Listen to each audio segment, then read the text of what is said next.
I'm Gene Valicenti. This is 10 News Conference with the politics of flooding. Newport's shoreline got whacked, and with the ocean coming up under the beach pavilions and threatening a local water supply, too. Newport Mayor Cy Kemps-Avorivong is first up from the city by the sea. Mayor, thanks for joining us. That ocean came right up and went under the pavilions over there on the beaches. Is that how it works? That's correct. Right through the bottom level of those pavilions, right across the roadway there. And like we saw in the storm in December, and we may be seeing again right up to the dam itself in certain events. And what's beyond that? Is that a local water supply? Is that threatened in your view? That is one of the network of reservoirs that we rely on for our public drinking water down here on Aquidneck Island. Okay, now I understand those pavilions are designed so that the water goes under them, but this is something else, right? You need help down there. What do you need? I know you're going to tear down some of those pavilions. Just assess that area, and then we'll go to the 5th Ward, the lower 5th Ward. Go ahead, Mayor. Yeah, those structures have degraded to the point where they are no longer structurally sound to be using for current purposes. And so unfortunately, from a public safety perspective, they need to come down. The other risk, though, is that if we don't take them down in a controlled fashion, those structures could end up in the reservoir itself, like other structures on the beach had historically. And so we're focused on taking those down to protect public safety in the interim and making investments along the beach to ensure that we can continue protecting our public drinking water supply. Okay, geographically, just talk about the cliff walk. Did that take any more erosion? I know there's a stretch that's out of commission, or was that not a factor in this flooding? Now, after every storm event, we're doing a full inspection of all of our cliff walk, all of our shore infrastructure that we have, as well as our harbor itself. What's unique about Newport compared to some of my north is that we're taking the full brunt of the Atlantic Ocean bashing into our coasts. And so our low-lying neighborhoods are suffering flooding, just like those in other communities in Northern Ireland. But at the same time, our coastal portions of our town are taking an absolute pounding with each one of these storms. For a while, it was just the named storms that did a lot of damage. Now, it feels like these storms are happening every month. Okay, let's go to the 5th Ward. That's all the way down Thames. I know where it is. After you pass all the shops and everything, you get into a real residential area down there. What happened in that neck of the woods? Same thing, a lot of coastal flooding happening down there from both the tidal rise, but also the stormwater itself not having anywhere to go. It feels a little bit like we're treading water in a swimming pool and somebody's dumping garbage barrels of water on us, particularly in those neighborhoods. And so there's nowhere for the water itself to go, and unfortunately there's a substantial amount of flooding for all the homes in that immediate area. Okay, so it sounds like you need millions, you need an infrastructure improvement and overhaul. So go ahead, outline it for us. This is a community that obviously people come to because of its historic character and charm, but we need to be making investments in order to make sure it continues to remain a viable place for Rhode Islanders to visit and live. That includes shore-based resiliency infrastructure.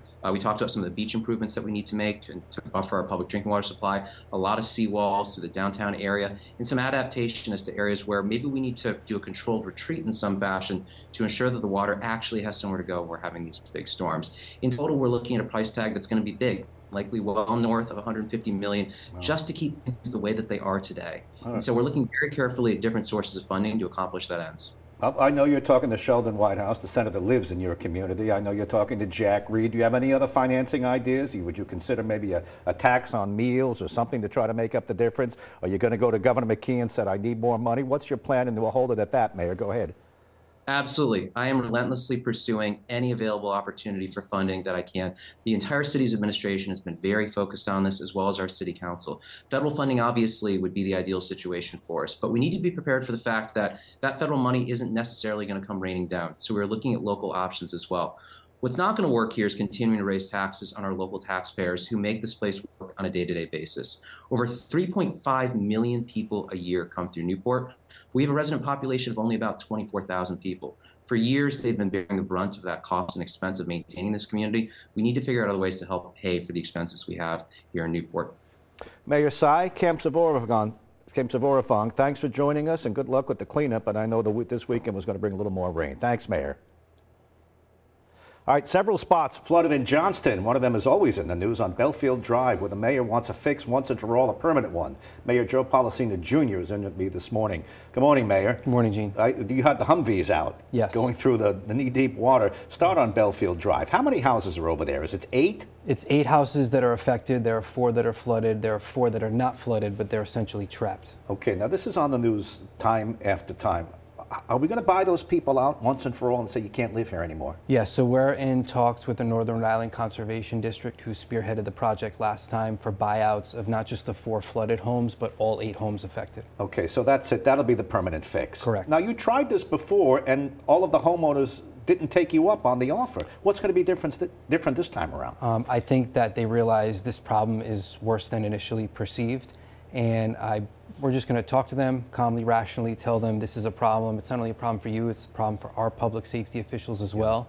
And if they decline, you know, we'll cross that bridge when we come to it. Okay, well, if they decline, what more would you want other than to say you're on your own? Here's the offer. What? Yeah, so legally, we can't put them on their own. We can't just say, you know, if you have a heart attack, there's no police and fire that's going to come. I would not like to take their homes by eminent domain, but that's not off the table. Right, that's always a taking, is always in the offing. Now, talk about other areas in town. You had some other spots here and there. Is this an overarching problem for you? Do you, just like Newport, need more money, more federal money, more state money? Do you need more money, or is it isolated in Johnston? No, we need more money. I mean, the flooding is becoming progressively worse, and it's the severity, the frequency of the storms. You know, before it would rain 4 inches in a couple of days. Now it rains 4 inches in 12 hours. So we're going to have to do some massive infrastructure improvements, and I've got a few ideas in my head on how to do that. Well, share a few with me. Are you talking about overhauling your sewage system, your wastewater runoff system? Are you talking about barriers? Are you talking about diverting creeks? Go ahead, run the list. So it's going to be a mix. So sewer pipes and water pipes are not connected. They're 2 separate pipes. We do have our sewer assessment fee, but that will only go to our sewer issues, jetting lines, cleaning them, things like that. The idea that I have is we have data now, because this has happened so frequently. We're going to bring in an engineering firm to do a town-wide study of our high-prone flooding areas.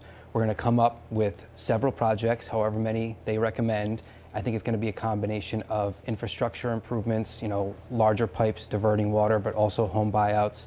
And I think the best thing to do is put it in the hands of the voters with a general obligation bond. So we have to be able to go to the voters and say, listen, we're going to spend you have 2 options. Option number 1 is we don't do anything. Yep. We won't get a direct property tax increase from that. We'll just close roads and try to band-aid this as it happens.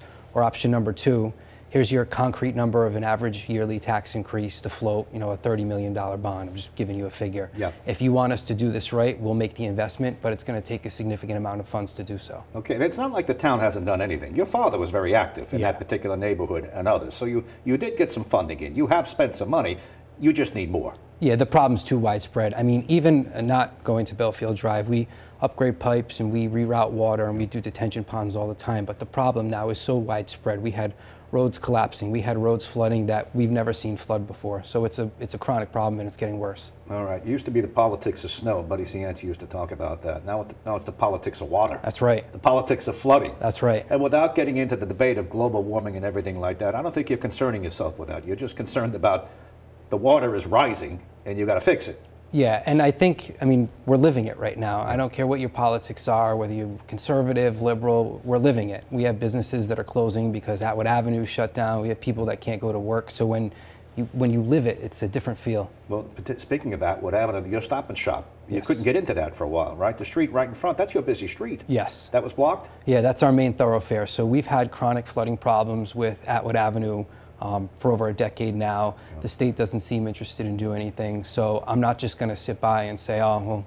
it's a state road, the state won't do anything, you know, too bad. We're taking it upon ourselves to put a plan together. We've been very fortunate. Senator Reid has worked very hard with us to secure $2 million of federal funding for that, and we have another $2 million in with the Rhode Island Infrastructure Bank. Okay, now you talked about Atwood. You just said the state isn't interested in doing anything about that. The state is DOT Director Peter Alviti, and the state is Governor McKee. Are you saying they're not listening to you, either individually, collectively? What are you saying? And then I'll have to go at some point and get their response to this. Yeah. Maybe Thursday on Ask the DOT. Yeah. But go ahead. I can't speak to them specifically, but our people have reached out to the state, and they said that they don't have any specific plans right now for water improvements on Atwood Avenue. Okay. Mayor, thanks for coming in. Thank you, Gene. Good luck to you. I know you want a permanent fix at some point. Yes. All right. Mayor Joe Policina Jr. Let's hear from the folks in Warwick and Cranston about the flooding. Now, other communities. Now you can see it's overwhelmed everything. It's inevitable. We live right next to the river, but it's just a little frustrating that just still there weren't any precautions or barriers set up or anything to help. I feel bad for them Randall Street's a problem all the time when it's this heavy rain. Yeah. It really is. It floods out all the time. Well, Warwick had their problems, so did Cranston. Cranston, the lower Phoenix area, that flooded out more so than anyone has seen before.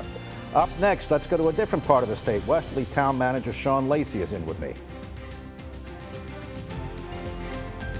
Welcome back. Politics of flooding. Farther down in the Mesquamaket section of Westerly, Atlantic Avenue flooded over again, right on the waterfront. Westerly Town Manager Sean Lacey is checking in from that part of the state. Town Manager Lacey, thanks for coming on. Just give me the quick the snapshot on Atlantic Avenue. You're still cleaning that up as we speak, correct? They're down there today cleaning it up, pumping water and moving tens of thousands of yards of sand off the street. We have a pathway through the entire Atlantic Avenue. We're trying to drain the water off now. We have one lane passable in part of it, 2 lanes in others. You know, we did this 2 weeks ago, as you know. Yeah. Same thing. Now, you have hotels, restaurants, amusements there. That's kind of the heart of the action in Mesquamaket. But is this to be expected because of the location, or can we do a better job at preventing it? What's your take? Well, I don't know if we can actually prevent it. If we get storms like this, it's very hard to prevent. We have dunes that we established with seagrass in front of all the properties and businesses for the most part. But if you get back-to-back storms like this, it erodes the dunes, and once the dunes are eroded, you get complete washover on the street. So is this something you just have to live with? And by the way, did the water from the Atlantic actually cross over and get the pond behind it? Did it go over that narrow strip? It did. Last storm on December 18th, it did not. It washed over into the street. This storm, because all the dunes were compromised, it actually washed right over into the pond in certain areas. All right, so realizing that you have to live with some of this just because of the geography and the storms we're getting, what more do you want? Can you do a better job at this? Can the state help you, or the federal government? What is it you're looking for as you go forward? Well, we've looked at some dune restoration and beach restoration. In other words, to actually, you know, pump sand offshore onto because that's really where most of the sand is, offshore. From some of these storms, pump it back onto the beach to reestablish the beach and dunes. It's never to come to fruition. It's a boatload of money, as you can imagine, and it would require the feds to come in and assist through the whole project. That's really, other than that, you clean it up and you do it each time it does it. I mean, that's. You put the sand back. Now, other parts of your community, by the way, there's water all over the place in Westerly. You've got a river that goes all the way up to the downtown. You've got little pockets here. You've got ponds. You've got intercoastal things. Where else did you see trouble this time around? And have you seen trouble in these particular spots before? Anything new? Yeah, no, we've seen them in these spots before. Back Superstorm Sandy is probably the last time we saw this type of impact in the beach from these last 2 storms. But Watch Hill, typical floods. It comes up the parking lot, the street floods up, and as soon as the tide subsides, it goes back out. Yep. And usually it's minimal, if any, damage. And then the Weekapaug end of things, usually it doesn't. Usually you get no water up to the low-lying areas where the beach is. You get some washover. And so we've seen all this before. The river's high.